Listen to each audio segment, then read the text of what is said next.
to the New Brunswick Archaeology Podcast, and today we are joined by Dr. Edward Ted Banning, who is an archaeologist and a professor at University of Toronto. He did his degrees at University of Toronto, followed by a postdoc at the Universities of Virginia and Arizona, and eventually found himself back at U of T, where he has taught since 1988. Dr. Banning's work has taken him throughout the Levant on projects dating back to the 1970s, conducting surveys in southern Jordan before beginning a long-term project at Wadi Ziklab in northern Jordan throughout the 1980s.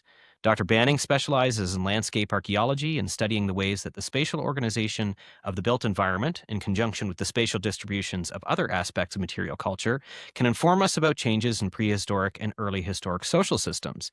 He has a special interest in archaeological field survey, including theoretical aspects of survey detection, functions, search optimization, and evaluation of survey results, as well as numismatics, and has published no fewer than 5 books, and according to ResearchGate, lists 237 publications of record, including many intersecting with the emergence of agriculture, pastoralism, inequality, and village life in the Levant, which is what he joins us here for today, continuing our season-long discussion about complexity. And for those of you that don't know, Ted has also been involved in New Brunswick archaeology on 2 separate committees, supervising and reviewing work about the Lower Woolistug, both myself and my master supervisor, Susan Blair. And so, Ted, welcome to the New Brunswick Archaeology Podcast.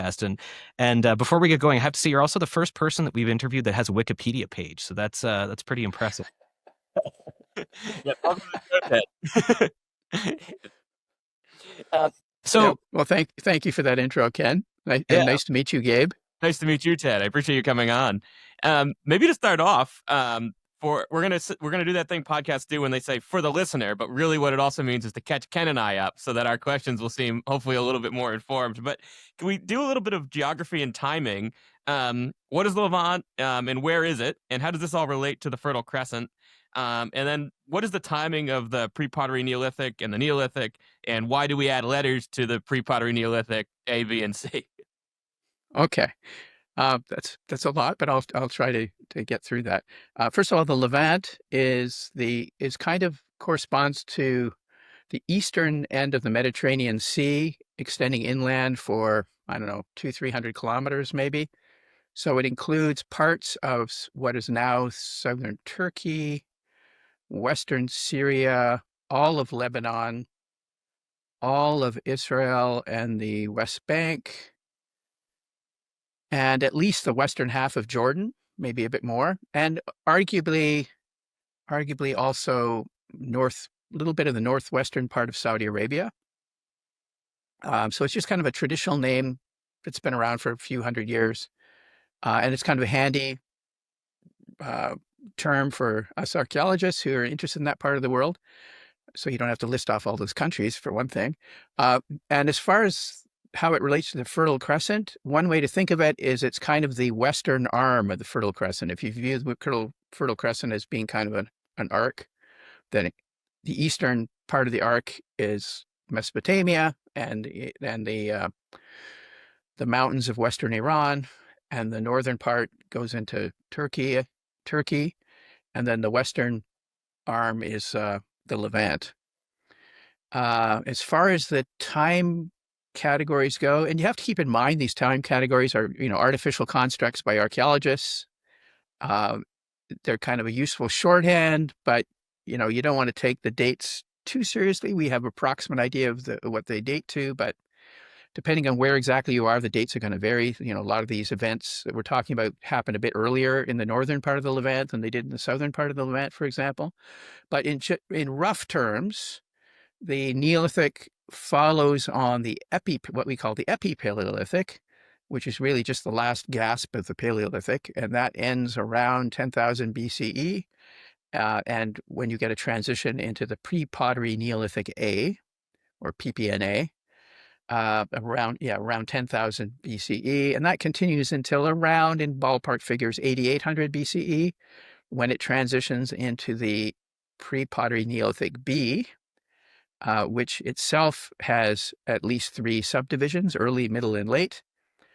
And that continues, PPNB continues till probably around 6,800 BCE, when by depending on what kind of terminology you use, it either transitions into the PPNC, or the pre-pottery Neolithic C, or some other people prefer to call it the final PPNB. And that continues until 65 or 6400 BCE. And then you go into the pottery Neolithic, or the late Neolithic. And again, it's pottery Neolithic starts earlier in the northern Levant than it does in the south. But yeah, ballpark figure, say 6500 BCE. And that continues until around 5000 BCE. But again, it has subdivisions. So the early pottery, the pottery Neolithic, and the southern Levant is associated with something we call the Yarmoukhian culture. And I've done some work on that. And then the last part of it is associated, or at least a lot of the sites are associated with what's called the Wadi Raba culture, which in the Wadi Raba culture is kind of a transition to the Chalcolithic, which follows the Neolithic in that part of the world. So that transition is around 5000 BCE in round terms. So I think that is what you were asking. So it gives you kind of the broad context in which all of this stuff happens. And I guess I should say, well, maybe I shouldn't say yet, because I think we're going to come to some of these things as we go along. Right. And what's the final PPNB? That's a great phrase. Yeah. Oh, I forgot to mention where those terms came from, because you asked me, why do we have these A, Bs, and Cs?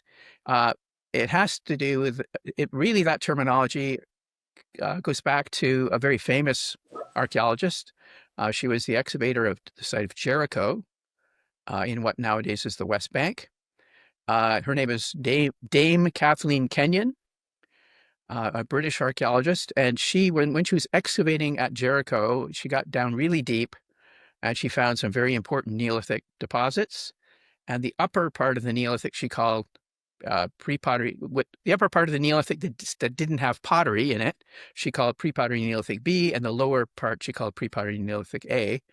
And the most famous feature of the PPNA at Jericho that she discovered was a very large stone tower, like a huge stone tower. Even today, it's 8 meters high, and it probably originally would have been taller than that. And it's about, I think, something like, I forget, at least 10 meters in diameter. I can't remember exactly the diameter now.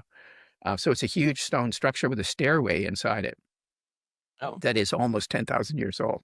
Oh, wow. Actually, no, what am I saying? It's more than, it's almost 12,000 years old. Cool. Yeah. So is the division between the Epipaleolithic and the the pre-pottery Neolithic, is that like a Pleistocene Holocene transition? Is that why the dividing line is there? Or are there again, these names are kind of artificial constructs, and I always like to say that prehistoric people didn't wake up one morning and say, "Hey, next Tuesday, we're not going to be Epipaleolithic anymore. We're going to be Neolithic people," and we're going to throw away all our tools that we've been using all our lives, and we're going to start using new tools.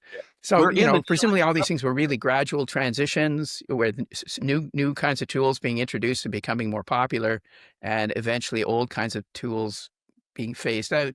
And, the archaeological definitions of these phases or cultures are mostly based on stone tools, and then later on pottery. Yeah. And, that's a very artificial way of looking at it. When you think about in terms of people's life ways, that the transitions would have been a lot more gradual. And I'm sure the people who had that lived experience wouldn't even have noticed that anything was happening. Yeah. They wouldn't have, PPNA people would have thought of themselves as the same people as were living there in the last part of the Epipaleolithic, which in the southern Levant is known as the Natufian culture. Okay. Named after the first site that was discovered about belonging to that culture that was in a valley called Wadi Natuf. Okay. And so again, for the listener, do tell, what is a tell and what is a wadi, and why are they where archaeologists have focused a lot of their work in the Levant?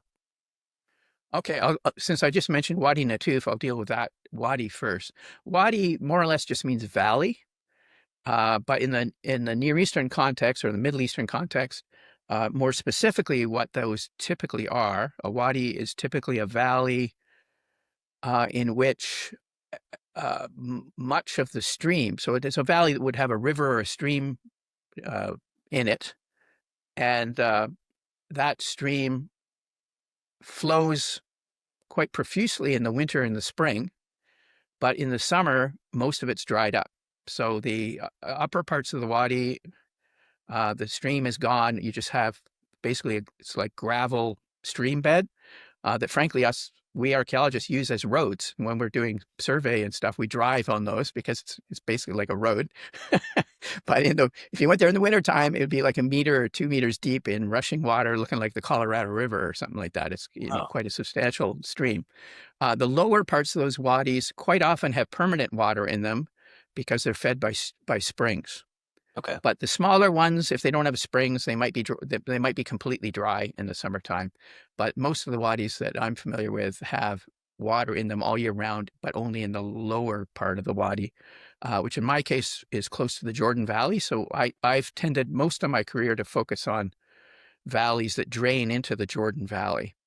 Okay. It's the deepest feature in the region. It's actually the bottom of the Jordan Valley is well below sea level. It's something like 230 meters below sea level. So all the waterways basically drain into that, and eventually that water ends up in the Dead Sea.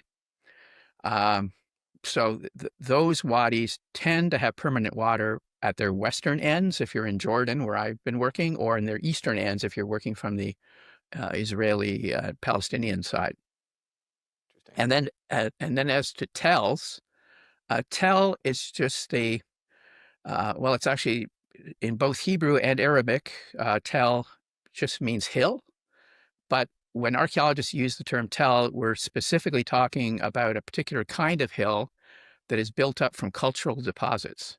So it results from repeated occupation over thousands of years, and especially from demolition of architecture. So when people build a house in that part of the world, it's going to be usually building it either of stone or of mud brick or some combination of the two. And then when the house gets old, they knock it down and build another house on the same spot. So all the demolition debris eventually builds up. Some cases, these tells are like 40 meters high. They get to be quite substantial hills. Other things contributed to it as well, including trash deposits and all that kind of stuff. But it's mostly architectural debris that makes it really, really high. So that's what a tell is. And the reason archaeologists focus on, or at least used to focus almost exclusively on tells, is A, they're very easy to find. They're obvious because they're really obvious points in the landscape. Because they don't even just look like a hill. They look like a very particular kind of hill. They have kind of a particular shape that's kind of conical sides and then flat on the top, almost like a little volcano or something like that. And that has to do with the nature of how they were built up over time. Many of them had fortification walls around them in the past, during the Bronze or Iron Ages, which also contributed to them having very steep sides on them, because when those walls kind of collapse and whatnot, it just, makes a slope, but it's a pretty steep slope. So if you want to be sure to find some really, exciting stuff, especially for the Bronze and Iron Ages, a tell is a really obvious place to excavate. Right. For somebody like me, if I want to dig Neolithic stuff and I go to a tell, I'm probably going to have to dig down at least 20 meters to get to the Neolithic levels. So I've personally shied away from tells. I don't really want to excavate on a tell. I think is so I tend to focus on other areas where Neolithic sites also occur, and they build up, or it's very small tells. So actually one site where I excavated was technically a tell, but it's only about 9 meters high instead of being like 20 or 30 or 40 meters high. And we had to dig pretty deep there, but at least it wasn't as bad. We had to dig down about 4 meters to get to the Neolithic stuff. But most of the sites I've excavated, you only have to dig, half a meter or something to reach the Neolithic levels. And I find that much more satisfactory. So Ken, when you Ted, and those sites, by the way, going back to a wadi, those sites tend to be on stream terraces within wadis. Okay. So that seems to have been an attractive place for Neolithic farmers to settle, probably because there was either permanent or almost permanent water sources there. Right. So Ken, when you approached Ted with your thesis project, did he suggest that maybe you should try streams you can drive on and archaeology you can actually see? That seems better than what you do. It just seems a little easier. Well, you pulled the canoe up that river, Gabe. What would you say? Was it easier to pull it? Ed's version sounds more fun to me. That's all I'm saying. Yeah. So Ted, part of the reason we're having you on here is that our this season's theme is complexity. And you've done a lot of work on the emergence of social complexity in the Levant. And we talked earlier in the season to Gary Copeland, with whom you did the People Who Live in Big Houses volume. And so we'd be curious just to what kind of changes you see in things like lithics, agropastoralism, rank, competition, these sort of areas you've studied, and how you relate that to complexity, how you think about complexity, and how it's appeared in your work. Okay. I'm probably not going to say too much about lithics because, lithics, or at least certain kinds of tool types, change over the course of the Neolithic, and archaeologists use those kind of as chronological markers for the most part. And some of them are really quite beautiful and stuff. So, for example, the pre-POTTERY Neolithic B has a variety of kinds of projectile points that are really beautifully made and, very fun to find. When you find those while you're excavating, it's quite nice to find a projectile point that's this big and beautifully napped and everything. And you find those and you know for sure you're in a PPNB site. But we don't actually know very much about what those are telling us about things like social complexity. There's usually other kinds of things that are more informative about that. As far as agropastoralism goes, there are lots of changes in that. So, there's in the earlier Neolithic in the PPNA, people are still mostly hunting and gathering, probably, and their agropastoral activities, if you want to call them that, would likely have involved kind of low-level cultivation of wild plants and some kind of management of wild animals. So they might have captured some wild goats and put them in a corral, but when you get your zooarchaeologist to analyze the bones, there's no morphological changes. They look like wild animals still, even though they might have been tamed, some of them. But we don't have much evidence of that. So the zooarchaeology tells us that they were wild animals. But there probably was some amount of management and that sort of thing. And one of the things that kind of gets in my craw, I'm sure many of your listeners, even though they're focused on New Brunswick archaeology, have heard of the site of Göbekli Tepe. And in the popular media, it's always described as a hunter-gatherer site. And that's very misleading in my view, because all Neolithic sites of that period are technically hunter-gatherer sites, even though most of them were probably engaged in some kind of low-level agropastoralism, but with wild plants and animals. By the time you get into pre-POTTERY Neolithic B, you get increasing investment in agropastoral activity, so that some of those plants become domesticated over time. So, wheat and barley are the ones that people tend to focus on a lot, but there were also lentils and peas and things like that kind of gradually the morphologically domesticated varieties became dominant in the assemblages over time, even though the wild ones didn't disappear altogether. And, by the PPNB, you at least have domesticated sheep and goats. By the end of PPNB, domesticated cattle, I think. But some animals, like pigs, didn't get domesticated until the late Neolithic. Chickpeas also didn't get domesticated until the late Neolithic. So it's an ongoing process. It's not like one day they're hunter-gatherers and the next day they're farmers. Yeah. It was kind of a gradual increase in the importance of agropastoralism over time, and hunting and gathering never went away altogether. People were still doing some hunting and gathering even in the late Neolithic. And for that matter, even in the Bronze Age or whatever, Chalcolithic and Bronze Age, I'm sure they did at least some.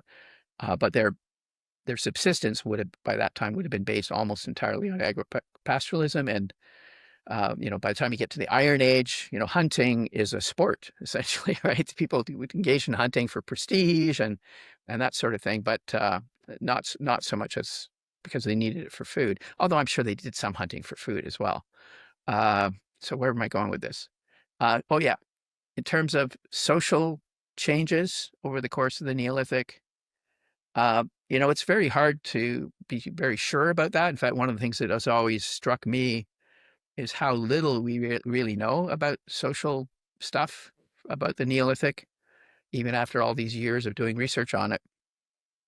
Many archaeologists like to describe the earlier Neolithic as an egalitarian society, but I think in my opinion, there's a lot of misconception of what that even means, because a lot of people think it means everybody's equal and there was no hierarchy and all this kind of stuff, which personally I think is kind of nonsensical, because even when social anthropologists study egalitarian societies, all that means is that there were no differences in rank that were ascribed at birth. If you wanted to be a chief, you had to achieve the status of chief through your ability, your persuasion, your charisma, and that kind of stuff.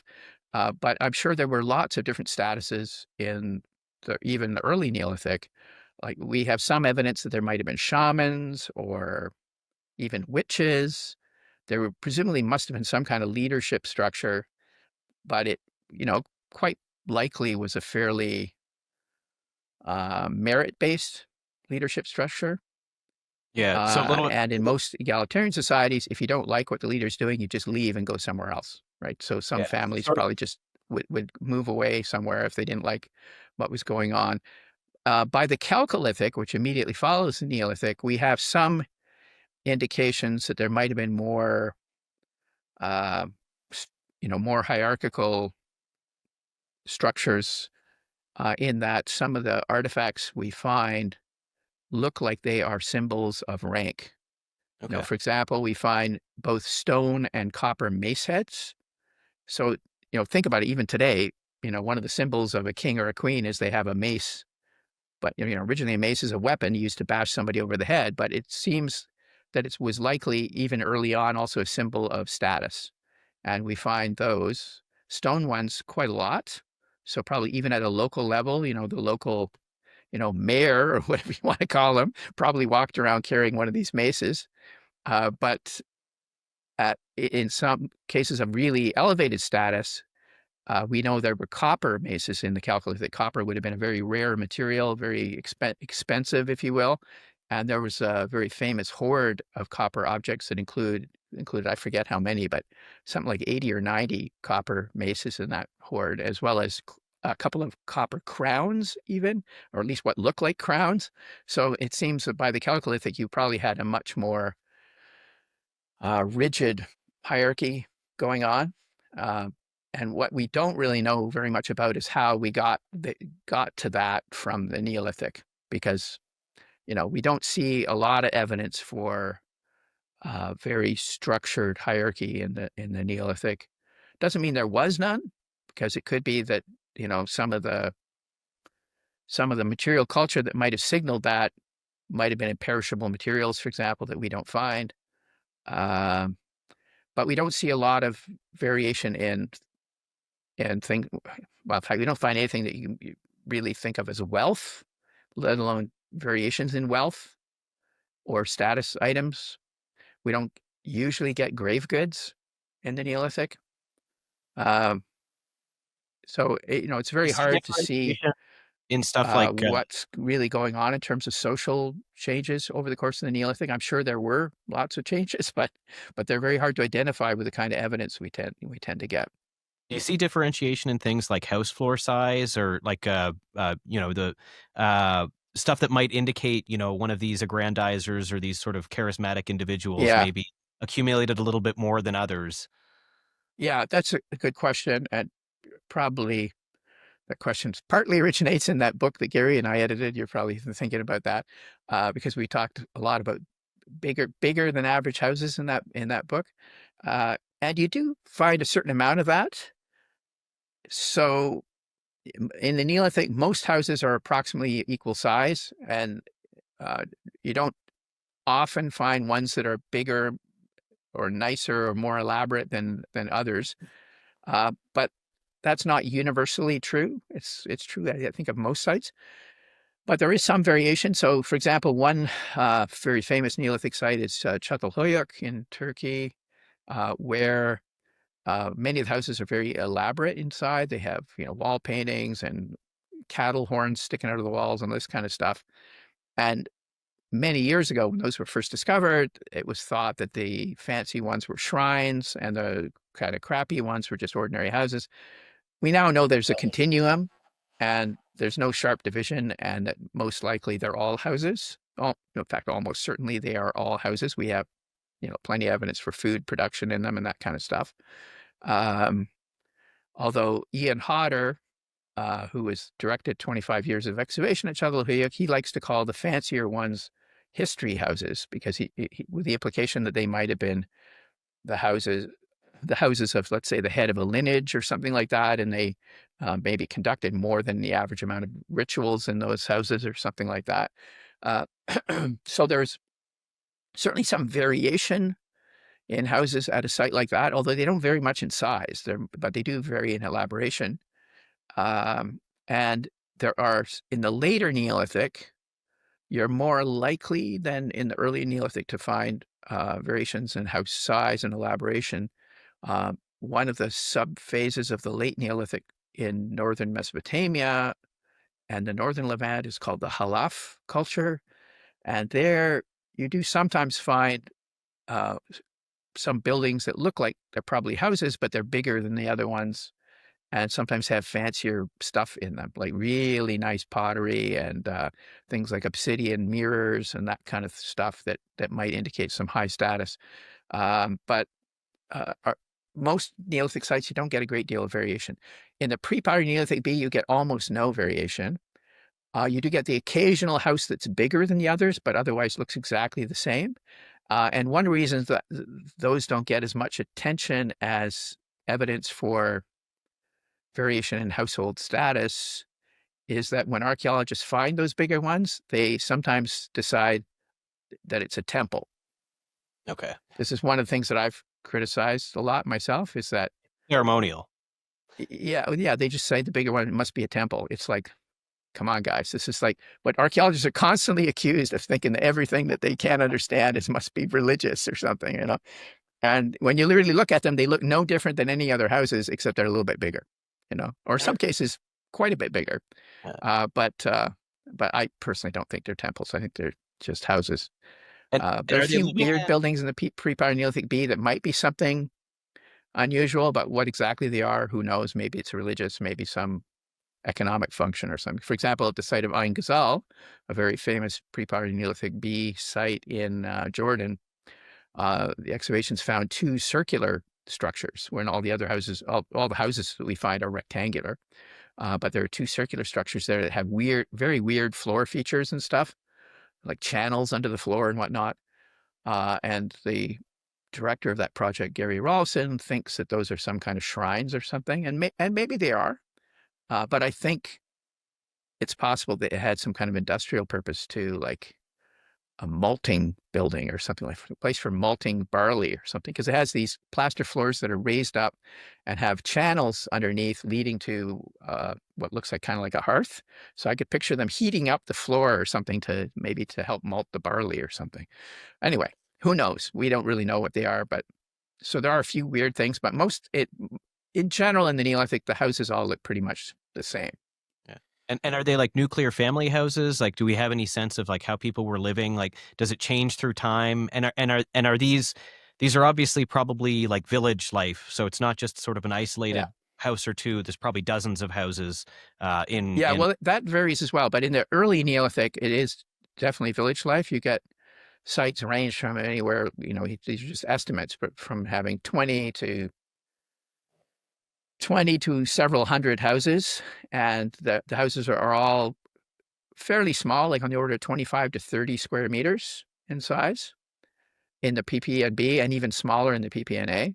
The PPNA ones are round, circular, or oval, The PPNB ones start out circular, but very quickly become rectangular and stay that way. They don't have very many. They usually have one main room and then a couple of storage rooms and probably a kind of porch on the front.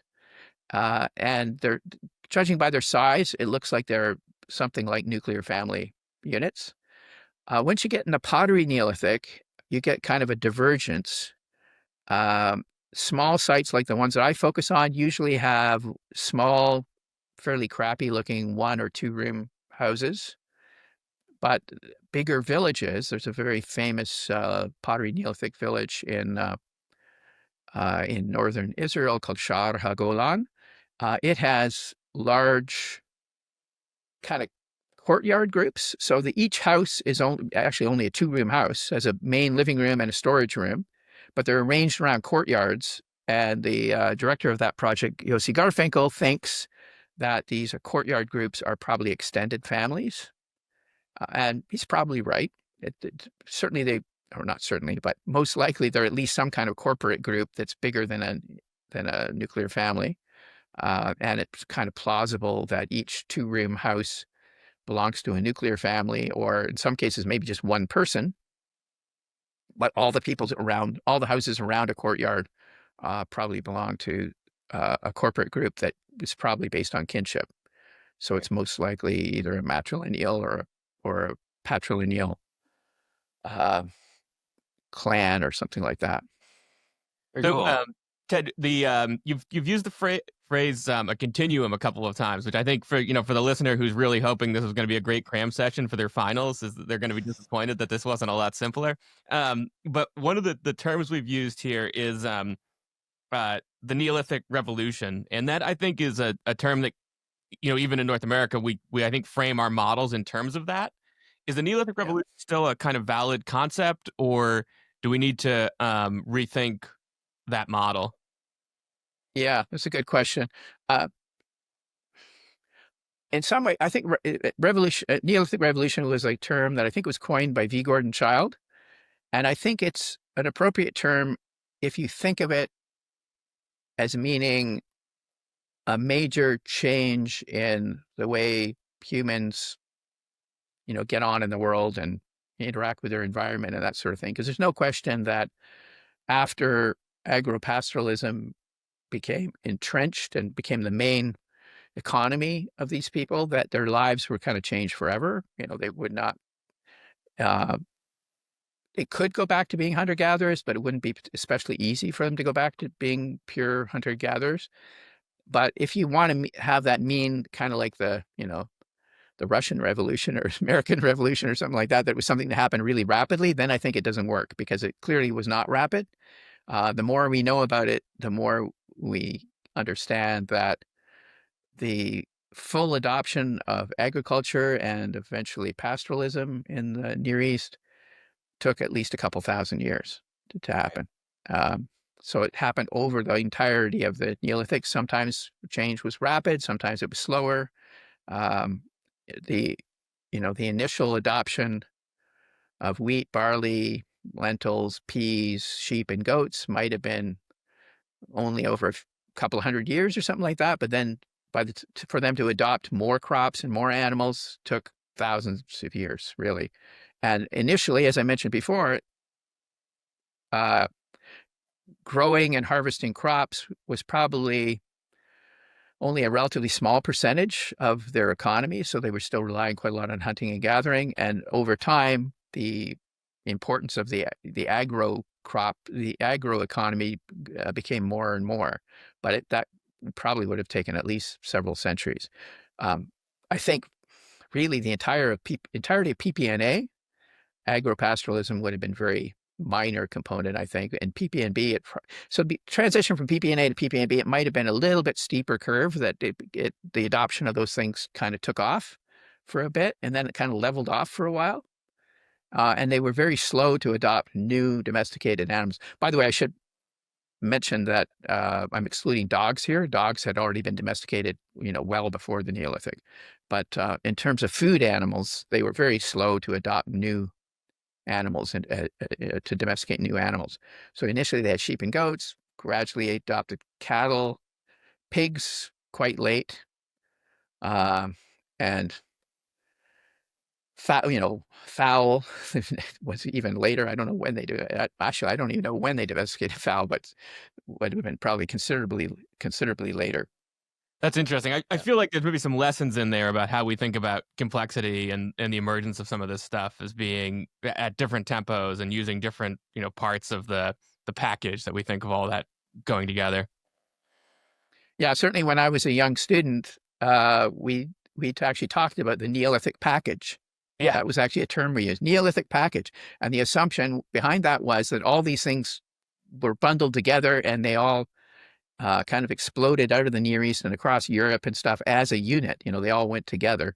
I think it now looks more like, people in individual villages made their own decisions about which things to adopt and which things not to adopt. Cyprus, for example, is an odd case because they quite early on adopted some aspects of the Neolithic, including wheat and barley agriculture, but they completely ignored other aspects of the Neolithic package for quite a long time. Huh. Interesting. Yeah. And we always think too about like these ideas about like kind of the chicken and egg argument around like, did, engaging with agropastoralism mean that people suddenly became complex, or were they becoming complex and therefore, and so like the intersection of sort of the pacing of adoption of domesticates and village life and monumental architecture, for example, you talked about this 8-meter column. All of that stuff is happening at different paces and tempos depending upon where you are in this region. And it's not really entirely clear where it kind of emerges first or what emerges first or what's sort of the cause and effect of this, because it's just we don't have that resolution. No, we don't. And, one of my pet peeves is that archaeologists are constantly wanting to claim that they found the first or the earliest of something, and that's partly, it helps with funding and publicity and all that kind of thing, get you on YouTube or whatever. But I've always thought it's kind of nonsensical because if there actually was a first of whatever it is, like the first person who domesticated a goat or something like that, the odds that we would just happen to excavate the correct site to find that are pretty low when you consider how many thousands of sites are out there. We've only, sampled a very tiny amount of what's out there. So I think it's kind of a fool's errand, but that's what people like to do. They like to claim. You see it all the time in the kind of popular science news. Somebody found the first of this and the earliest of that. But I think things are more complicated than that. Well, here's the Brother Archaeology podcast. We'll get you on YouTube even without the first. Don't worry. Yeah, exactly. So you view archaeological patterns at a landscape scale. And so something that again has led you to be involved in a couple of New Brunswick-based PhD projects. How does this theoretical grounding inform the kinds of patterns that you see during these really kind of broad scale and significant periods of cultural change? Like, how does the landscape scale kind of inform that? Yeah. Well, maybe it has something to do with being of a certain age or something. But certainly when I was a student, I, studied archaeology in the days when processual archaeology ruled. So that probably influenced me quite a bit. So I've always been interested in landscape archaeology, but I wouldn't describe myself as a processualist, especially these days. But I have certainly been investing a lot of my theoretical energies or methodological energies in sort of the empiricism of this kind of stuff. So on the one hand, I'm sympathetic to all kinds of theoretical approaches to landscapes, which these days, extend to, phenomenology and all kinds of stuff like that. But at the same time, I see some of that research as perhaps being a bit naive in that they act as though they know what the ancient landscape was like, especially things like phenomenology. If you wander around Wadi Zaklab, where I spent a lot of my life today, and act as though you're experiencing the landscape the way some Neolithic person would have experienced it, you're just deluding yourself, because the modern landscape doesn't look even remotely like the ancient one did. So I think it's important to do things like, geoarchaeology and paleoethnobotany to try to figure out what the ancient landscape was like. And furthermore, if you're interested in settlement patterns, I've invested a lot of my time in theory and methods having to do with archaeological survey so that we can build an empirical database of where the sites and settlements and other, settlement sites as well as other kinds of sites were and how they interrelated with each other. Instead of just assuming that the ones we know about are all that there are. Like there are so many biases in our record of where sites are, and I've spent a fair bit of my career trying to find ways to correct those biases. Because one of the points I've made, again, focusing on the Neolithic, is that almost all the Neolithic sites we know about were found by accident. Mhm. They were not found by archaeological surveys. They were found mostly by road construction and things like that. So it seems you want to find Neolithic sites, your best thing to do is build a road. And then you're probably going to find some Neolithic sites. But instead, what I've done is I've done archaeological surveys that kind of focus on the kinds of areas where roads tend to get built, if you will. So, again, the kinds of Neolithic sites I'm interested in occur in these wadis along the lower slopes of the valleys. And that tends to be where they build roads because it's a least cost path, essentially, if you want to think in GIS terms. And if you do things like subsurface soundings and inspecting erosion gullies and road cuts and other kinds of exposures, you can quite often find these sites that would not actually be found by traditional foot survey. Because if you just walk around inspecting, fields, lentil fields or something like that, even if there is a Neolithic site there, its odds are that it's buried under a meter of deposit and you're not going to see it. Right. Yeah, I don't remember in your survey book the chapter on building roads. I'll have to return to that. Look at but speaking of books, you're the author of a number of books, and I think probably many of the listeners, especially the students, are going to be familiar with the Archaeologist Laboratory, which I think is the sort of standard lab text. It's a great book. But you have a new book out, Archaeological Reasoning, A Guide to Understanding the Past. Could you tell us a bit about this book and what you're trying to do with it? Sure. Yeah, thanks for the plug. It'll be on the screen here right now, Ted. So just look up at it. Yeah, the reason I wrote that book is that after many years of doing undergraduate teaching at University of Toronto, my experience was that most of our students would take a first-year, very introductory archaeology course that tended to be a combination of world prehistory and a little bit of method and theory mixed in, but at a very low level. And then they go into third and fourth year courses, not really being prepared for them. And they quite often would struggle. They didn't really know what they should be doing. They didn't understand the terminology. And their theoretical and methodological knowledge was, kind of unsophisticated. So it was a very steep learning curve for them when they are thrown into these courses at the upper level where they had to, understand concepts that they really weren't prepared for. So I suggested that we should start a new second year course that bridged the gap between the first year introductory courses and the upper level courses. And so I started such a course and I started teaching it and I was looking around for textbooks for it. And, the first year I offered it, I did pick a textbook, but it really wasn't appropriate. And I found it was really hard to impossible to find a textbook that really fit what I wanted to do for this course. They're usually either too introductory or too advanced, mostly too introductory. And I also wanted to make it very broad in scope in that even the ones that textbooks that were not too bad, they, a lot of them tend to focus too much on the United States archaeology and that sort of thing. They were really not very broad in scope, and they almost never were the kind of thing that would appeal to people interested in classical archaeology or Chinese archaeology or historical archaeology, that sort of thing. So I was or Near Eastern archaeology. So I was trying to make it much broader in scope as well. So I ended up writing this book as a text for that course, and using my students kind of as guinea pigs with draft chapters and stuff like that.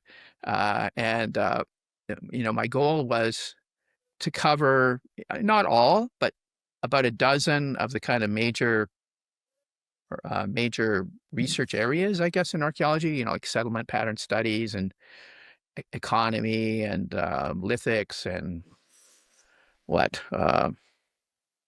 foodways, that kind of stuff.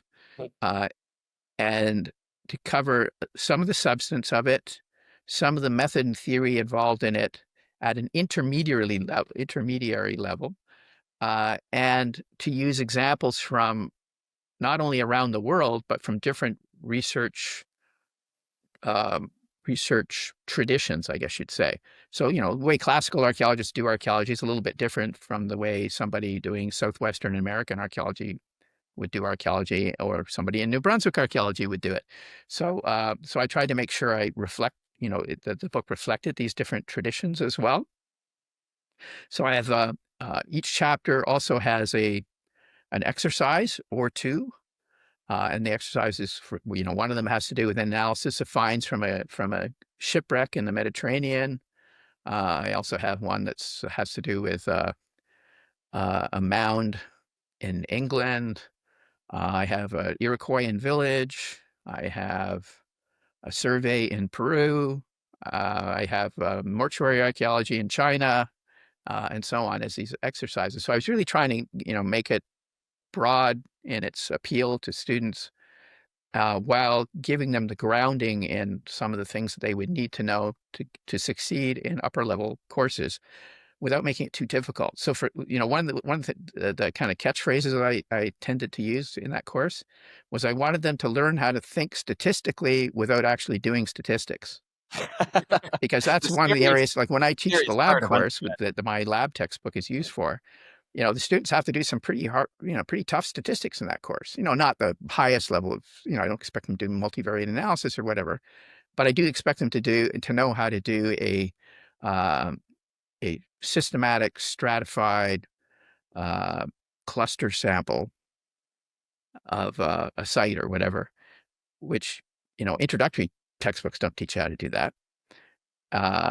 And even a lot of statistics courses don't teach you how to do that. So before you throw people into having to do that kind of thing, I want them to understand a little bit about statistics without actually having to do statistics. So I have them doing a lot of graphs, for example, so they get to learn things about distributions and how you can recognize non-randomness in graphs and in data by using graphs. So some of the assignments involve doing lots of different kinds of graphs. So there's bar graphs, cumulative frequency diagrams, and that kind of thing. And does the student... Which also improves their graphing skills, because that's another thing, is I find most archaeologists are really terrible at doing graphs. So I wanted my students to know how to do graphs better. I think you remind them not to do pie charts. I remember that from Oh, yeah. I don't like pie charts. I think pie charts are effective in a very restricted set of circumstances, but as a general rule, a bar chart is way better than a pie chart. Yeah. When you're talking about your investment work. You look nervous when Ted talks about math. Did he once catch a statistical error at a rather late hour in somebody's dissertation?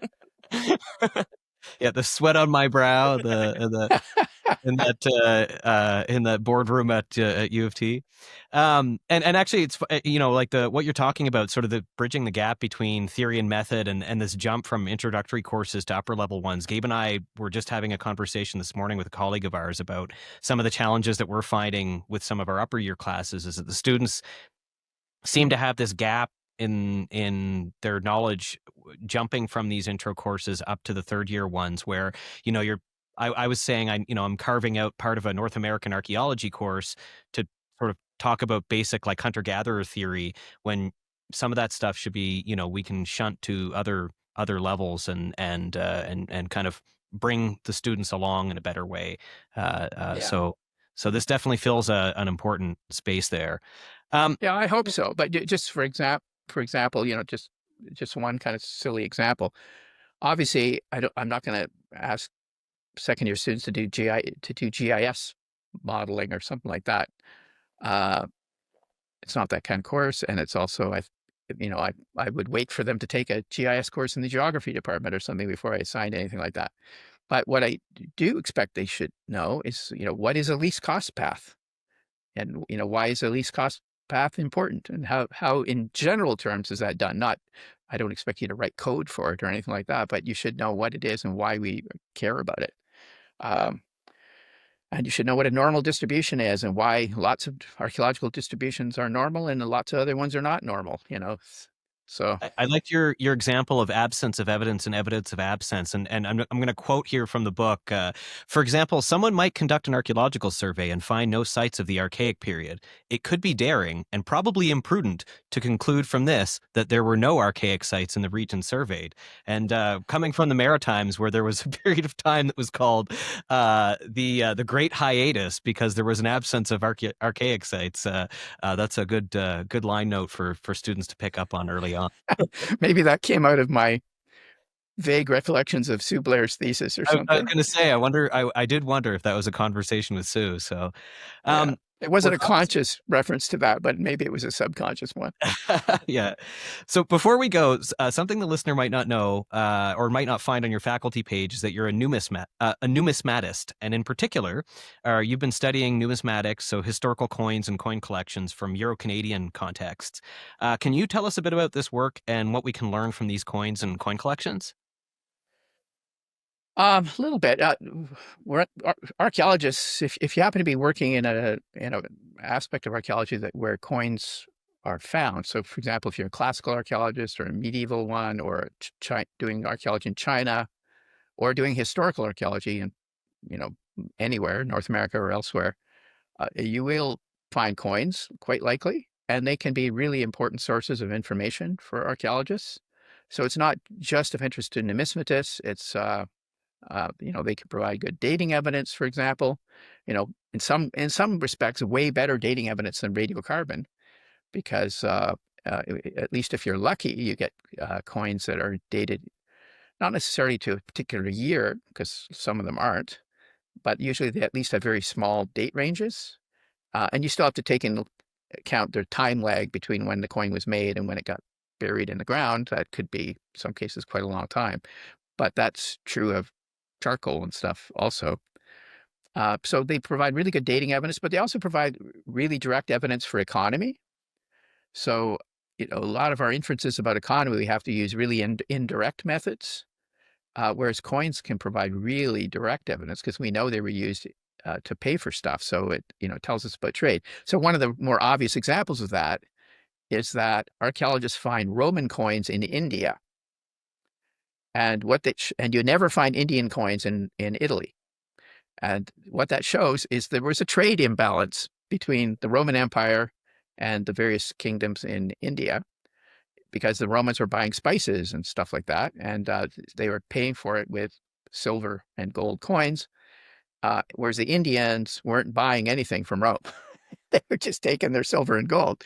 They weren't interested in, I guess, they weren't interested in olives or whatever. I don't know what the problem was, but it seemed to be very one-way trade.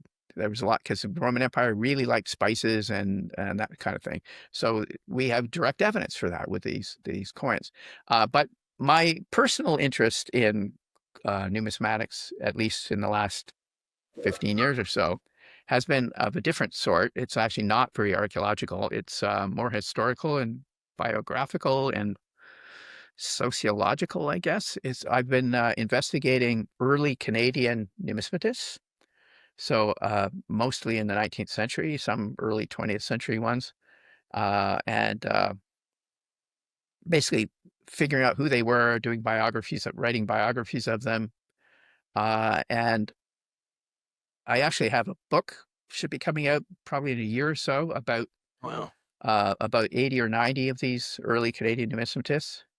And if I find the time to do it, I was thinking of doing a follow-up book that was more focused on the sort of social implications of these things, because for among the things you'll notice is that this kind of collecting habit or hobby that a lot of these folks had, probably even more so in the 19th century than today, is that it had a real kind of social role, in that it partly had to do with imperialism, because most of these folks were very pro-British Empire. It also had to do with class, because people saw coin collecting as a way to be perceived as a member of at least the upper middle class, if not the upper class. And what else? It also had kind of strange, not necessarily, no, strange isn't the right word, very specific kind of racial, ethnic connections, in that at least the coin collectors we know about are almost all white men of English, Irish, or Scottish or French ancestry. And I found it really, I try hard, but I have found very few women. And I've only been able to find one early coin collector of African descent. And I haven't found any of Chinese descent. Interesting. Even though I'm sure there must have been some. And the reason for that is there were social barriers. So, one of the ways you find out about these guys is a lot of them, they joined various kinds of societies and associations, some of them numismatic ones and some of them antiquarian ones of various kinds. So a lot of them also were amateur archaeologists. So they collected coins, but they also collected arrowheads and that kind of stuff. Some of them also collected geological specimens and birds' eggs and God knows what. So there's this kind of collecting ethos back then where it was a way of showing that you're like a sophisticated, cultured person, was to collect all this junk.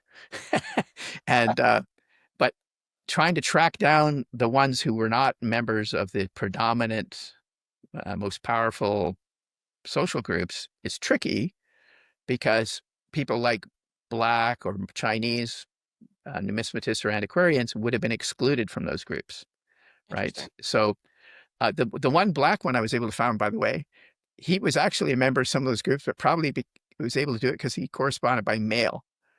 And none of the other members ever met him. Oh, really? Oh, wow. So I would strongly suspect that if they ever met him, they would say, "Oh, we don't want you in our club," But I think he only corresponded with them by mail. Wow.